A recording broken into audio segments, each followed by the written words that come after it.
Hello and welcome to this episode of UPCE On Air. We have a really interesting guest for you today. Ilanit Evchev, welcome. Thank you. I'm very exciting. I'm also very excited to have you here, and you have a very interesting life context, story, background, history, and I can't wait to get started and ask you about that.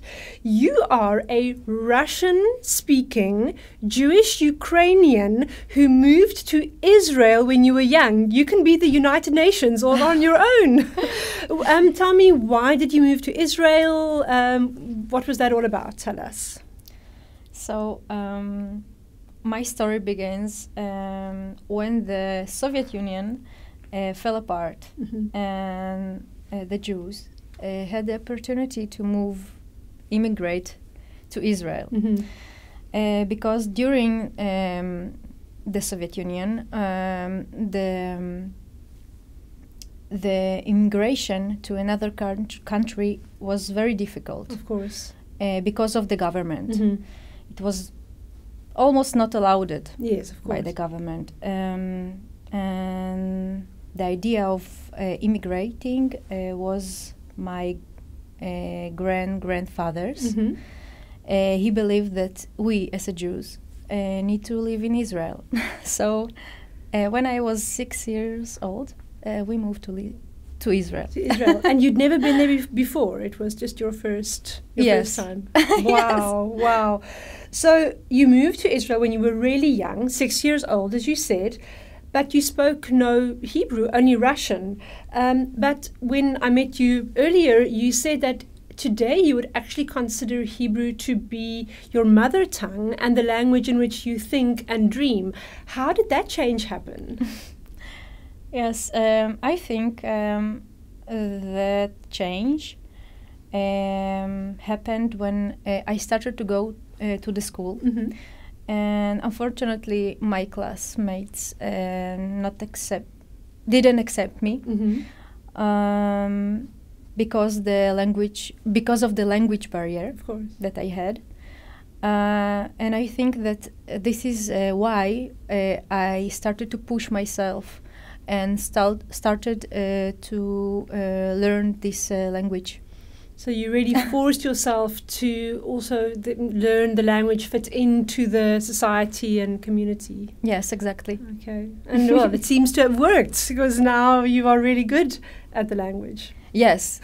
I consider it like my first language. That's amazing. That's absolutely amazing. When we met earlier, something that you said that I found really interesting is that although there are mostly Jews in Israel, it's not a homogeneous society. So, for example, in the Czech Republic, I think we imagine that everybody is Czech. So everybody who is Czech, in the Czech Republic, they speak Czech. But this is. In Israel, there's not such a uniform group. So the people who are Jewish, it's not such a uniform group. Tell us something about that. First of all, the culture in Israel is multicultural. The population. Yes. I meant the population. The Jews in Israel came from around the world. Yes. From different countries. Okay. So everyone brings the beliefs and the culture to Israel. And this is very interesting to see. Because, for example, me as a Ukrainian Jew, we have special dishes. Okay. Jew who came from, for example, from Morocco. Yes. He has his special dishes. That's interesting.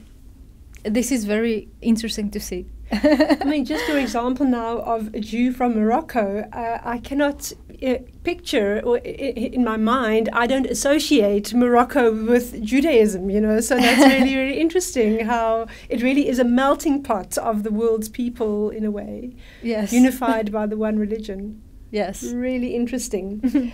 But while we associate Israel with Judaism and with being Jewish, it's not just, once again, a country of one faith. It's also different faiths. You mentioned that you grew up with the mosque close to the synagogue, close to the church. It isn't just Jewish.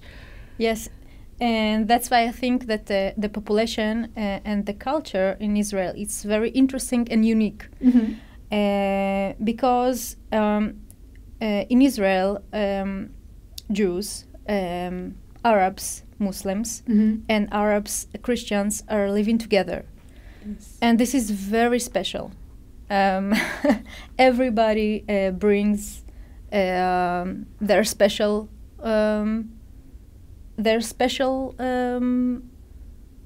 I think, being. Mm-hmm. And that's why I think the population is very unique. And it's rich because you are really learning from people from different backgrounds, yes. different faiths.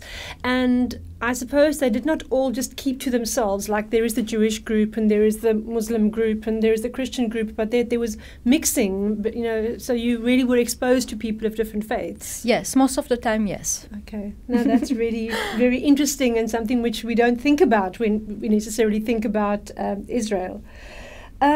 So let's move on to your studies. You completed your bachelor's degree in nursing in Israel, but your high school education had quite a different focus, not in that line at all. Yes.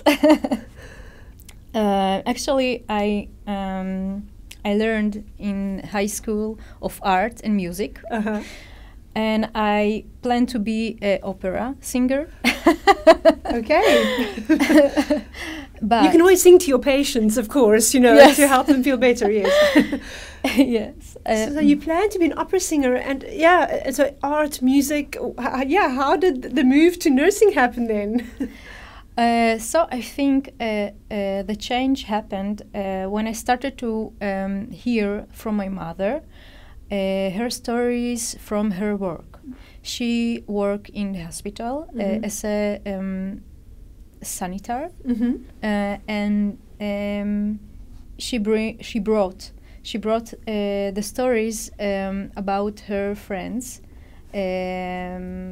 from the work. Okay. Stories about a nurse and how they took care of the patients, mm-hmm. and it was really inspiring me. I was inspired. Sorry, I was inspired by these stories. Yes, and that's why I decided to change the direction from the art into nursing. Yes, completely. I was 180-degree change. Yes, from very, very sort of cultural to very scientific. You had a part-time job when you were studying. You had a part-time job in the hospital. What was it like to be involved, sort of hands-on, during this? And how did this shape the way that you thought about your career in the future and what you wanted to do? I think that. The fact that I was exposed to a lot of departments mm-hmm. During my work helped me to decide where I want to work. Because you when you do your practical work, you work a little bit in the neurology department, in the orthopedics, in the oncology. Yes. Is that so? You had exposure to the different sort of fields of healthcare. Yes. And in the end, you decided for oncology. Yes. Yes. Oncology may seem like a very depressing field to work in. So why would you choose that aspect of nursing specifically, relating to cancer, and often it's related to death and people suffering through treatment? Why did you choose that? I think that my journey in oncology was a little bit traumatic for me. Okay. Yes. In the start, I was very afraid of this department. I actually didn't want to go Okay. to work there. I could understand. But nobody asked me. Okay. And I was like first. Yeah, so you didn't have the option to say no, thank you, not today. Yes, because they needed help in this department. So I came to the work, and I was surprised to see that the crew was very great, and it changed my mind. It changed my point of view about oncology. And I started to realize that oncology it's different from what I thought. And it's very beautiful to see how the end of life it's very important, because this is part of our life. Yeah, it's a very important part of our lives.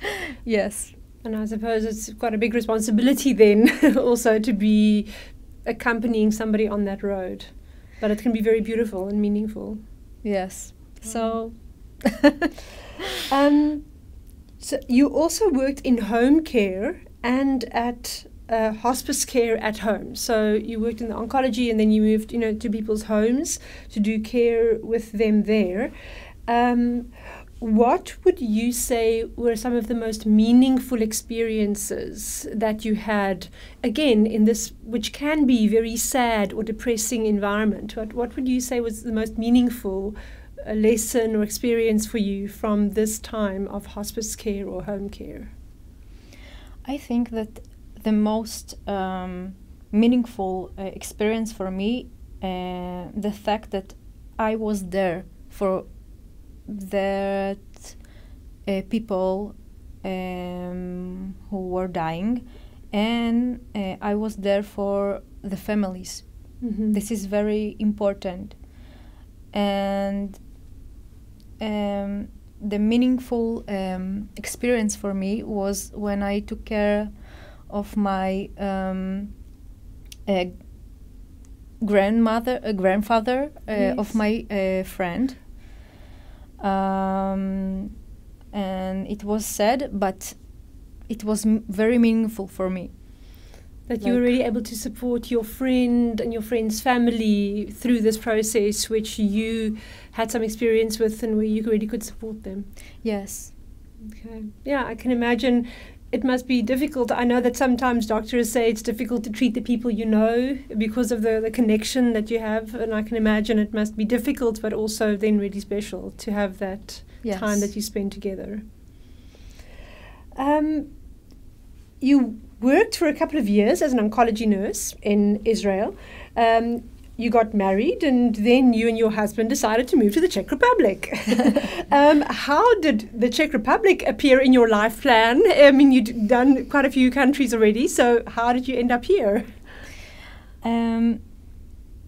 So it's all started 8 years ago when we first came to Czech Republic as a tourist. Okay.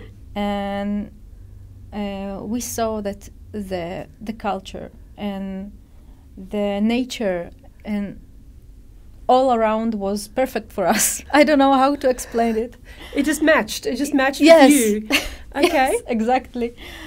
And we started to thought about it, that we need to make a change because we live once, maybe. So we started to thought about moving. Okay. And Czech Republic was on the top of of the countries that we wanted to live. Okay. Yes. I suppose when you are working in a field where you encounter, death and people with regrets, it's nice to be able to say, there are things I want to do, and yes, I will make it happen. So to make your dreams a reality. Yes, exactly. Okay, so then you came to the Czech Republic as tourist, you fell in love with the place, and then how long did it happen before you actually moved here? So we moved here about a year and a half ago. Okay. Yes, because I started to thought about studying. Yes. About studying of second degree. So we did the move. You did the move, and now you are studying here. So you are studying your master's degree in organization and management in healthcare at the Faculty of Health Studies at the University of Pardubice. And what I find interesting is that, you know, I can tell from the way that you are talking, and you've also said that you really enjoyed working with patients. So in my mind, it may seem that management is a move away from patients, that it's sitting in an office doing paperwork every day. Why the change in the direction? In my opinion, this is not a changing of direction, because eventually I want to open my private clinic of the alternative medicine. Okay. And in this clinic, I want to work with the patient. So I want to be a manager and also as a caregiver. Caregiver. Yes. Okay, so you will have your own place. So of course you have to understand how to manage all the different aspects of healthcare then in that way. Exactly. Okay. So I find it really interesting that you are interested in alternative medicine. Sometimes it's also called complementary medicine, because you, as a nursing student, you know, you are now in the scientific or the mainstream medicine, and these two are seen by people maybe to be opposite each other or contradictory. So how do you integrate these two opposite sides of alternative and mainstream medicine? The reason was that I was exposed to a lot of patients that the combination of our medicine, mainstream medicine, and the combination of the alternative medicine was great for them. And for example, the pain. Okay. For example, people that suffer from pain, the level was reduced, and the amount of pills that they took for the pain was extremely Was it lower? Oh, no. So when they took the alternative medicine, or they did some treatment with the alternative medicine, it actually helped to lessen how many mainstream drugs, for example, they had to take, for example. Yes. Or it lessened their levels of pain so that they don't have to take so many medications. Yes, exactly. Okay. And so you said acupuncture was one example. Are there other examples or which are the ones that you found really interesting of these medicines to help? Acupuncture. And also kind of difference of massages. Massages. Yes. Okay, right. Yes. Okay, interesting. That's really reflexology. Reflexology.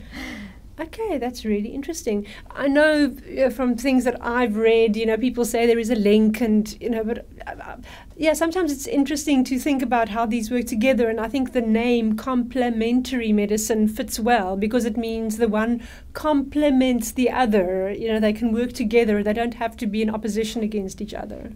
Yes. Okay. I agree with this. And of course, it'll actually be quite amazing if you, as a person with a nursing degree in mainstream medicine, will also be able to endorse these alternative therapies together. So that'll be really interesting. I wish you good luck for your new center that you will start. Thank you. On a more serious note, maybe to finish off, you obviously have worked a lot with illness and death and people going on this journey of their last time on earth. What has it taught you, being confronted with death and with illness on a daily basis? Do you feel that you are approaching life differently because of this? And then what advice would you give to people about living and about dying, if I can ask you those two questions? Quite deep. Yes. I feel like we need some wine for this. Yes, definitely. I think and I saw that people are afraid of death. Mm-hmm. And because of my journey, I realized that death, we need to accept the death because this is a part of our life. And eventually, as a human beings, we will be dead. Yeah, we will all die. Sooner or later. Yeah, we will all die. Yes. So we need to accept it. Okay. And some advice that you can give to us about living or dying? Not afraid of dreaming. Not to be afraid of dreaming. Yes. If you want to move to a different country, go. Yes, because we have a short life. That's right. Yeah. We need to embrace changes and not forget to embrace our family and friends. Yeah. I think that's a really beautiful message, and I think it's a very suitable message to end today's podcast with. Ilanit, thank you so much for being our guest. We really appreciate you being here. And to all of you, thank you very much for watching. And we invite you to keep listening to these podcasts and find it in all the places where you normally find your podcasts, whether that may be YouTube, Spotify, Apple, Google, wherever you find your podcasts. Go and listen to UPCE On Air. Thank you very much, and we hope you will join us again next time.